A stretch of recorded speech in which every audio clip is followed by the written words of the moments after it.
Hello, hello. This is Real Talk, Real People. This is Carter Drew, and I have a live stream for y'all. Now, a lot of stuff has happened. A lot of stuff has happened. I've been away for a little bit, but a lot of stuff has happened. You have Ukraine and Russia, that situation marinating, halfway escalating. You got the government trying to push that 33 billion out there to them. They're talking about additional lockdowns coming due to the jab, trying to get the jab going, trying to secure 25.2 billion to go to that. But right now, Ukraine is the most pressing thing for them right now. You have Pfizer documents that have been released, which I'll do a whole live stream on the Pfizer documents that were released, I believe, on May 2nd. I haven't seen anyone go through those on YouTube, so I guess I'll be your Huckleberry. I guess I'll do that. And a whole bunch of stuff going down. A lot of folks passing away. What else has happened? Doctor Strange Multiverse of Madness came out. Great movie. Great movie. I feel like now's been enough time for y'all to see it. Maybe we can start discussing it. Lots of gems in there. Lots of knowledge if you are adept enough to grasp it. So it was a very deep movie. Kind of confirmed a lot of things that I've been pondering myself. But a big thing that happened was a particular man passed away. That man's name was Kevin Samuels. Kevin Samuels, for those that don't know him, he was a image consultant who for more than 4 years started a YouTube channel and talked primarily to men about increasing their value, dressing better, presenting themselves better, increasing their worth, understanding that they're worthy of the better things in life and what it's going to be required to secure those things, whether it's money, whether it's prestige, whether it's a sense of self, whether it's women. He would talk about how to go from having no style and no sense of masculine purport. And by watching his videos, he helped a lot of men increase their value, intrinsically and extrinsically, to a point where it was undeniable that there was a change in a person. I think it was a great thing he was doing because it took a lot of men that didn't have that sort of masculine becoming a man approach. In the Black community, unfortunately, and other communities growing increasingly, there's a lack of fathers in the homes for one reason or another, or children are being, let's say it this way, children are being raised without fathers, their fathers readily available for one reason or another, and they don't get the time to put those things, to pour into the children, pour into the young boys, the masculine qualities, the masculine things, what's required to turn a male into a man. There are a lot of males out here, grown males, very few men left in the world. So what Kevin was doing was offering an alternative and offsetting that.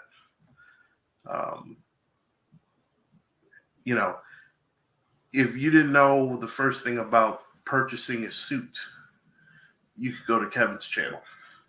If you didn't know the first thing about tying a tie or handling business and keeping your emotions in check, you could go to Kevin's channel years ago.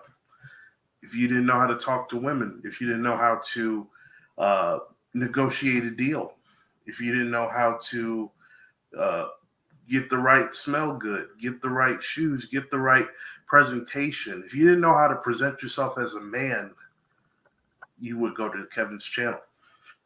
I remember the first time Kevin got introduced. It was first time I became aware of him. He was on BGS's channel. Shout out to BGS and more.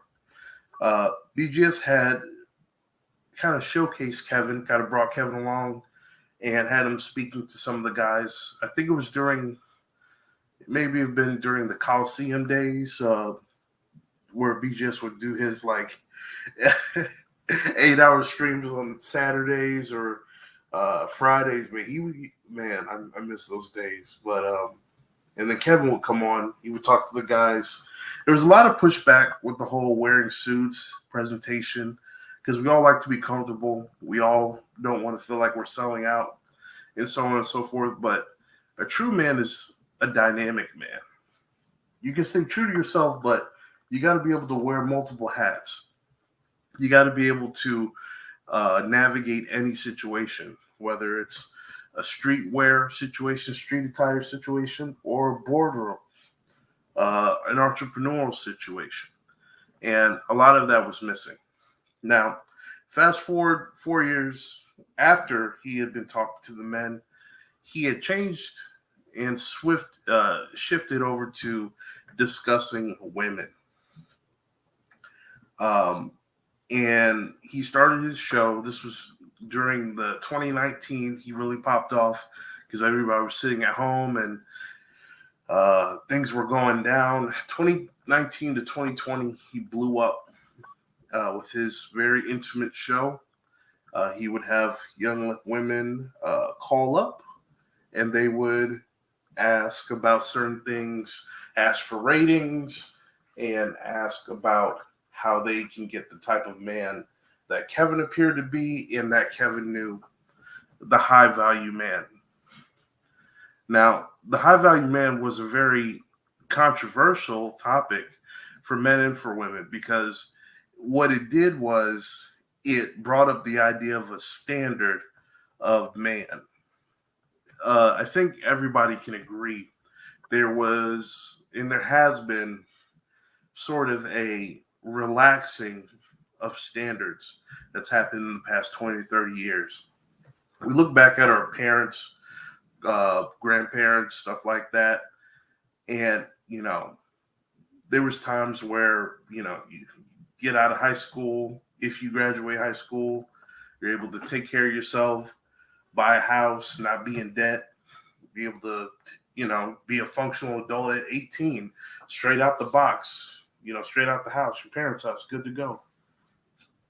Times aren't like that anymore. And with that retardation of development due to forces that are out of our control, to some extent, people have their standards have fallen. They have sunken to a level that's so low it's hardly recognizable that things are supposed to be what they are. What's an example of that? We look at our out of wedlock birth rate in everywhere, but especially in our community, where I don't have the exact numbers, but let's say 1950s it was less than 50% out of wedlock birth. Now we're at estimates or what I don't know, what is it? Let's see, 73. Black demographics. Black demographics. I like to know exactly what I'm talking about. Let's go to blackdemographics.com and share screen.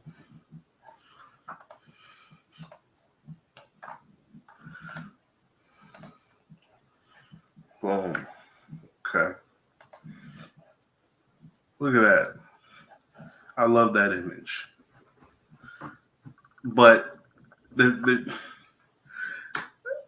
powers that be want to replace that standard, that family, with something totally foreign. Let's see here. All right, so we want to go black marriage population.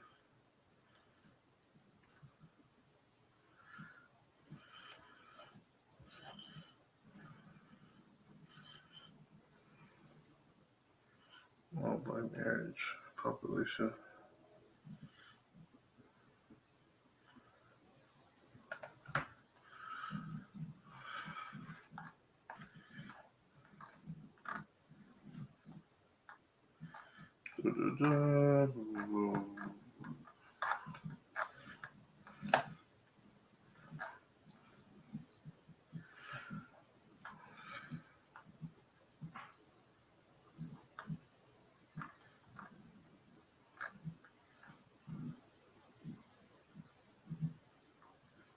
Okay.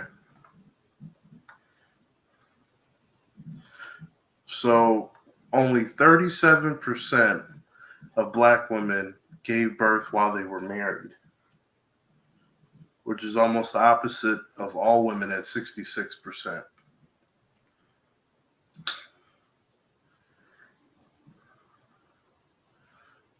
Wow. So was that 63? That's 63% out of wedlock birth rate. Yeah, 63%. There's a 63% chance that you're going to be born outside of a marriage if you are black. It's interesting. But stuff like that, and so much more. Now, I want to make this very clear. The whole reason for this stream isn't to bash one person or the other, but there's something that I've noticed, and it's a lack of standards. As you see with the title, uh, verse 18:21 spoke to me. Let's take a look at that.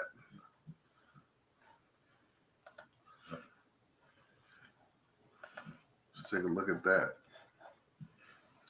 And that is Proverb 18:21. The tongue has the power of life and death, and those who love it will eat its fruit. Selfishness, and the context of it is the selfishness of the unfriendly. From the fruit of his mouth, a man's belly is filled, and with harvest from his lips he is satisfied. Life and death are in the power of the tongue, and those who love it will eat its fruit.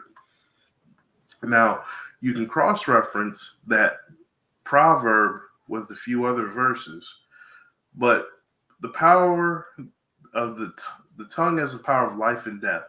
So you can speak life into people, and you can speak death into people. Let's cross-reference this. Matthew 12:37. For by your words you will be acquitted, and your words you will be condemned. When words are many, sin is unavoidable, but he who restrains his lips is wise. An evil man is trapped by his rebellious speech, but a righteous man escapes from trouble. He who guards his mouth protects his life, but the one who opens his lips invites his own ruin. So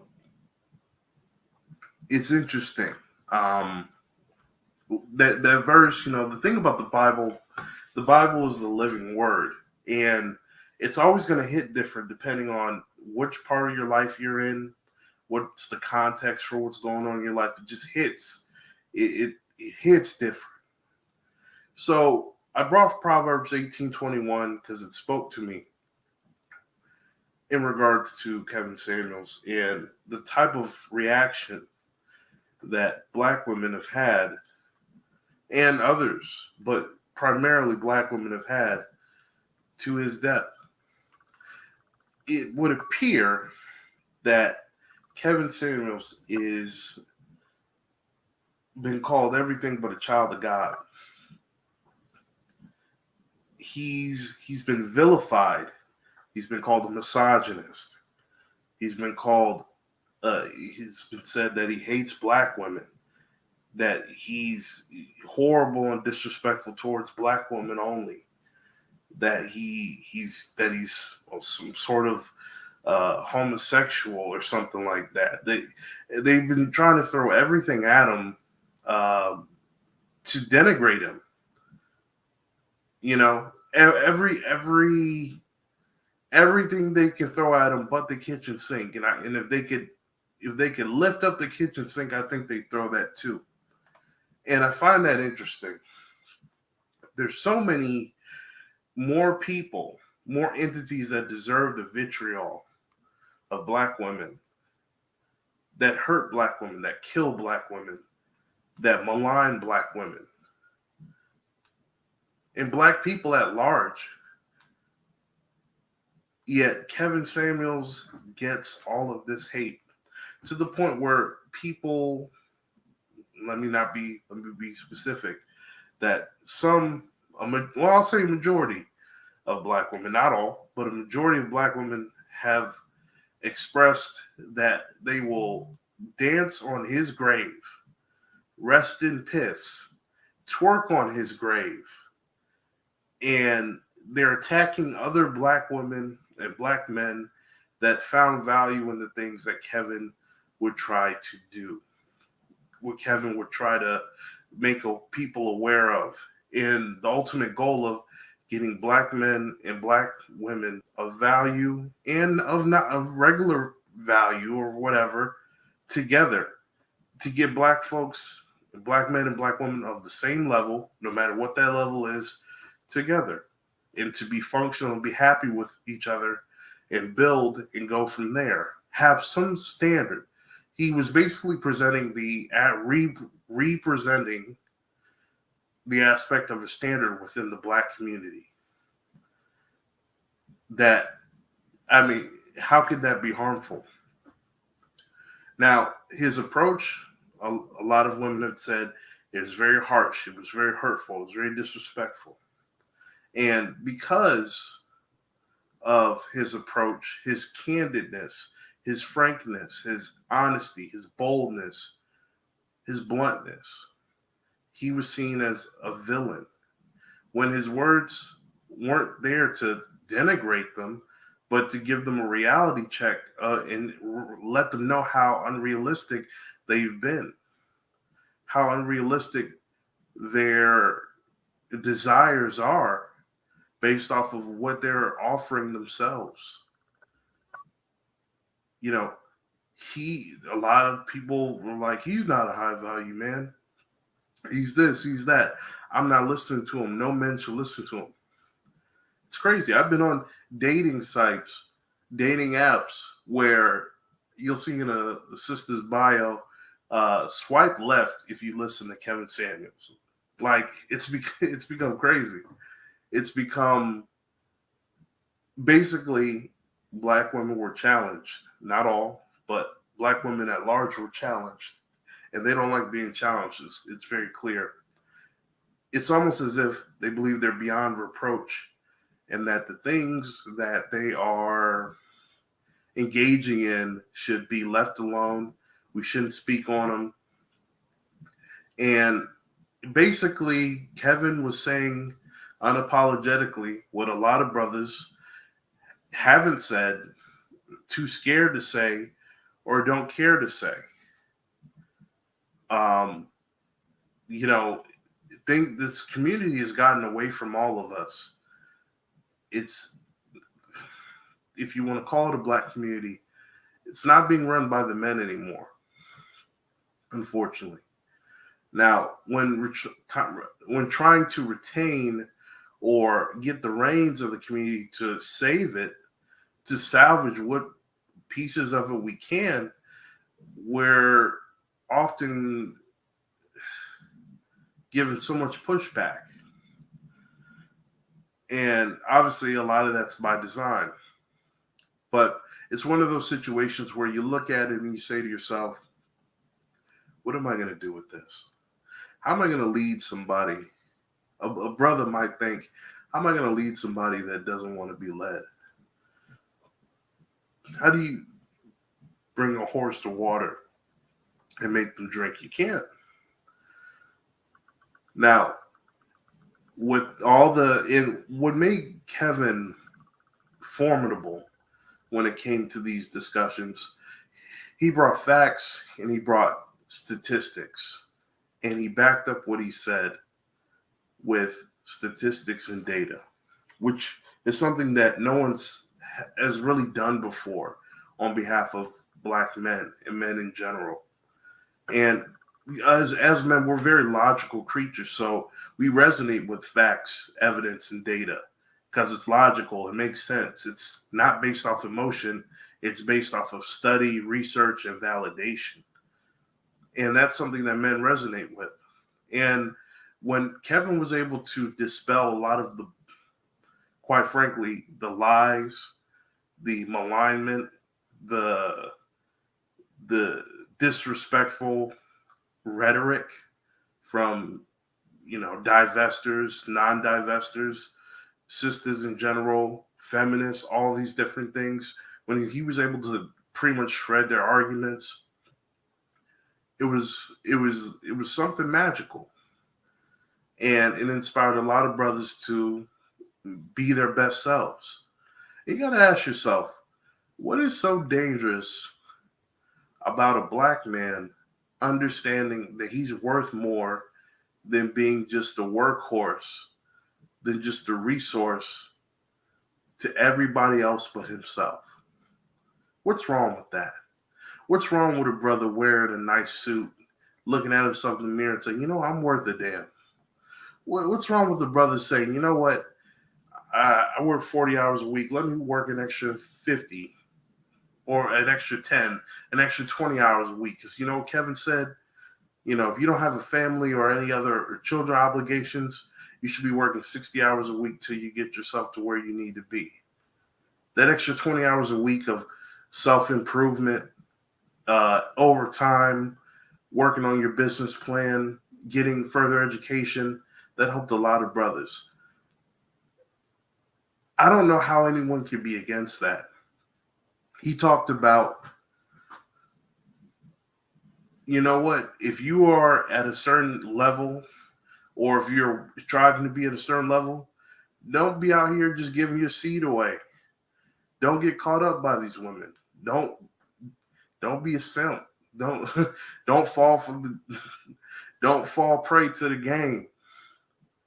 Understand that if you're going to be providing, if you're going to be what they want, if they require you to be a high value man, you yourself can require whatever you want. You can write your own ticket. You don't have to settle. Black men have been settling for so long. Think about it for an instance. Since the inception of this country, Black men have had to settle for a lot of things. If you go back to slavery, Black men had to settle for being slaves.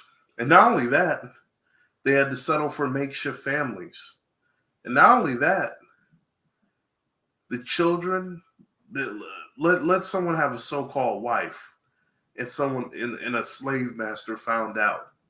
That slave master would literally impregnate your wife, and you would still end up having to take care of that redheaded stepchild. That's where that comes from. Had kids that aren't yours. That's settling. And even then, after slavery, brothers still have to take care of kids that are not theirs. I did a show a long time ago. Are your kids really yours? And I went through the history of Black men, just how long Black men have actually had control over their own children. I might have to link that. That was a really good video.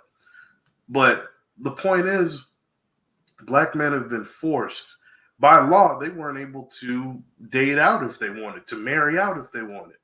It was illegal. It was illegal for brothers to even be with someone else other than a black woman. So you, when you think about how often black men have been asked and forced to settle, to be like I said, workhorses, and to be a tool of everyone's desire and disposal other than their own, then you can think about what Kevin was telling brothers. Kevin was telling brothers, hey, that time's over. It's a get what you want out of life. If you don't want your woman to be bigger than you don't have to pick one. If you want someone that's fit, feminine, and friendly, you deserve it. If you're going to pay the cost to be the boss, you deserve it. All Kevin really said was, brothers, you deserve better. And he taught them and showed them how to get to a better position, to where you can call the shots. And that disturbed the status quo. And a lot of people were offended by that. Sisters were offended by that. Not all, but a majority were. White feminists were disturbed by that. And feminists in general were disturbed by that. Because he came off as a misogynist. Like he wasn't a misogynist. He wasn't toxic. You know what I'm saying? Only a feminist in that mindset would think that a brother discovering and validating his own worth and building himself up could be a bad thing. See, a thorough black man is a threat. They wish they could keep us all as males, underdeveloped man children. Anything that turns a male into a man, anything that helps a man not fall into the traps and pitfalls that a lot of black men have to deal with growing up, anything that keeps us away from the bullshit disturbs the status quo. And you'll have establishment and others, not just white feminists or black feminists or intersectionality, people that are into intersectionality, all that other stuff. It's not just the women, it's the whole establishment that doesn't like that. And then you have these celebrities attack. Some celebrities were for rocking with Kevin. You know, Tommy, I think it was Tommy Lee, the girl chick Tommy Lee or Tommy something. You know, did Future, who else? You know, even people. Kevin, as the lead attorney, said, shout out to him. Kevin fed a lot of people. His content was very good, is very good. And I never jumped on the bandwagon of, doing reaction videos to all of his stuff. I mean, I wasn't going to do that. But a lot of people got paid off of Kevin. A lot of people got to their 1,000 subscribers and 4,000 watch hours. A lot of people, whether they admit it or not, friend or foe, made a lot of money off of Kevin just by talking about him. So it's amazing that a lot of these people have such horrible things to say about Kevin, about who he is, about the message he was giving to men and women for bettering themselves, being happy with where they're at, and being able to work together. And the fact that they would audibly and kind of overtly say they want to dance on this guy's grave and they're happy that he's dead, rest in piss, and all these demonic, horrible, wicked things, it is insane to me that our women have fallen so, and I even hesitate to call them our women, because I don't think our women would do that. But a lot of women that pretend like they're part of our community Let's just say that a lot of these fake women that are infiltrating the community, they're acting like this is a holiday, like it's a holiday mark for them. Now, obviously, if you didn't like Kevin, that's fine. No one's asking you to mourn him. No one's asking you to even like him. But be silent on him. For you to take joy in the death of a man, death of a person, that's demonic. That's wicked. You can't. There's no way you can call yourself a Christian, uh, any person of faith, and have that type of reaction. And it's really wild to me. Really wild to me that their emotions. They didn't listen to any of the content. They love the sound bites. Oh, you called her average at best. Oh, you hear the way he spoke to her? Blah blah blah. It's amazing that they didn't see the good. They didn't want to see the good. They just wanted to bash. Anybody that was gonna challenge the bullshit that they were trying to sell, they lost it. You got Vivica Fox talking about he was broke and him dying was karma. Karma for what? All that man wanted black folks to do was get their shit together, work together, and be happy with one another, no matter what level they're on. Dispel the delusion and let women know what men really want. It's amazing. It's wild. And I just don't understand. And maybe I don't, maybe as a Christian, maybe as a follower of Christ, I won't ever understand that sort of demonic, because there's nothing short of demonic posture about a man that you disagree with. I don't have any enemies, but even it's almost like they hate Kevin more than they hate racists, pedophiles, rapists. Like, think about everything that you could, the worst abusers. Like, Kevin is worse than all of those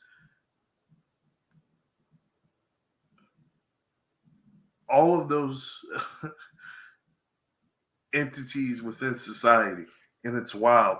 And that's also how you know that you're telling the truth. Nothing gets people up in arms like telling the truth and being real with it. People really can't handle people being real. And what's wild is what Kevin said was very mild, very, very mild in comparison to a lot of the other folks in the manosphere, in the black manosphere. Very mild.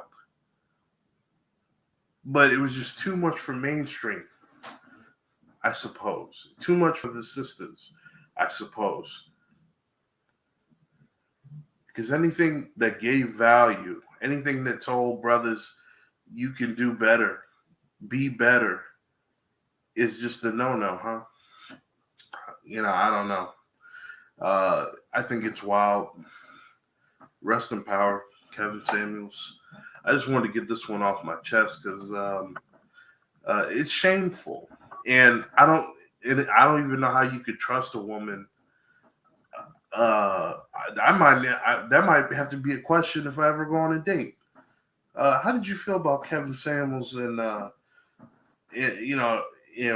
that might have to be a character question. How did you feel about Kevin Samuels' death? Not Kevin Samuels, but Kevin Samuels' death.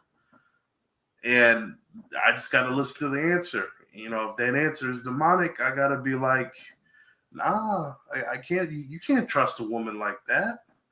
How are you going to trust, build, have children, marry a woman like that when someone's telling the truth? See, I think they got too much into their feelings and didn't look at the big picture.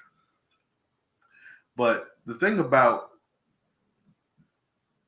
being influential and being on the right side of things is that even though he's gone, his message is going to echo and pervade, and maybe even be a lot stronger now that he's dead, unfortunately.